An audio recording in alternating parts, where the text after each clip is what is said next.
પોરબંદરના સાંસદ અને કેન્દ્રીય કેબિનેટ મંત્રી મનસુખભાઈ માંડવિયાનો પોરબંદર પ્રવાસ મોદી સરકારની 12 વર્ષની સુધી અને વિકાસ કામોની કરી વાત જીડીપી ગ્રોથ વધી રહ્યો છે યુવા લોકોને રોજગારી માટે નવી તકો ઊભી થઈ રહી છે સરકારી યોજના દિવસ મંત્રી તરીકે મેં મળી જવાબદારીથી એક અલગ ડેસ્ક બોર્ડ બનાવેલ 400 કંપનીઓ સાથે બેઠક કરી યુવાનોને રોજગારી મળે તેના માટે ચર્ચા કરી યુવાનોને ડેસ્ક બોર્ડમાં જોડેલ જેમાં પોરબંદર સંસદીય વિસ્તારના 12,000 યુવાનોએ અરજી કરી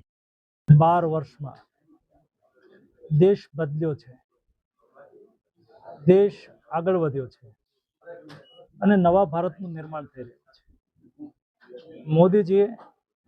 દેશની અંદર ઇન્ફ્રાસ્ટ્રક્ચર ડેવલપમેન્ટ કર્યું। આજે દેશની અંદર ડેઈલી 14 કિલોમીટર રેલવે નખાઈ રહી છે, 28 કિલોમીટર નેશનલ હાઈવે બની રહ્યા છે, તેજીથી એરપોર્ટ નિર્માણ થઈ રહ્યું છે, વંદે ભારત ટ્રેન દોડી રહી છે, ગગનયાન દ્વારા આપણે ચંદ્ર પર યાન મોકલી શક્યા છીએ। એની સાથે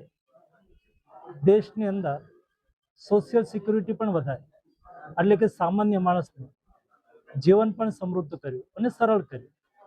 મોદીજીએ 12 વર્ષના કાર્યકાળ દરમિયાન 4 કરોડ લોકોને મકાન ઉપલબ્ધ કરાવ્યા, 35 કરોડ લોકોને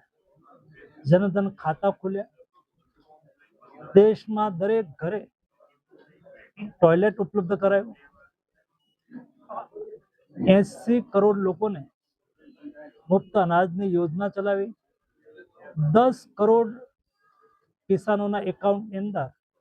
દર 4 મહિને 2000 રૂપિયા એકાઉન્ટની અંદર નાખ્યા, 14 કરોડ લોકોને ESIC નો લાભ આપ્યો।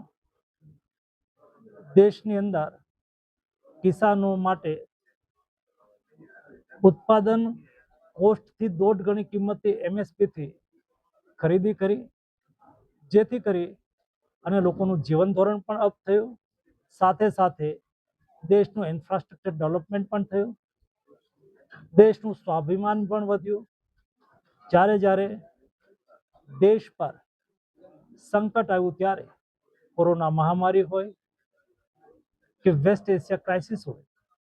સફળતાપૂર્વક દેશનું સંચાલન કર્યું। જરૂર પડી ત્યારે એર સ્ટ્રાઇક, સર્જિકલ સ્ટ્રાઇક અને ઓપરેશન સિંદૂર દ્વારા દેશની સુરક્ષા કરી,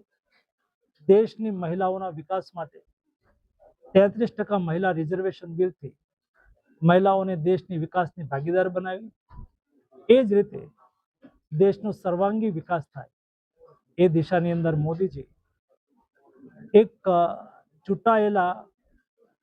પ્રતિનિધિ તરીકે, દેશના પ્રધાનમંત્રી તરીકે સૌથી વધારે દિવસ સુધીનો કાર્યકાળ મોદીજીએ કાયમ કર્યો, રેકોર્ડ કાયમ કર્યો અને મોદીજીના નેતૃત્વમાં દેશ બદલી રહ્યો છે, દેશ આગળ વધ્યો।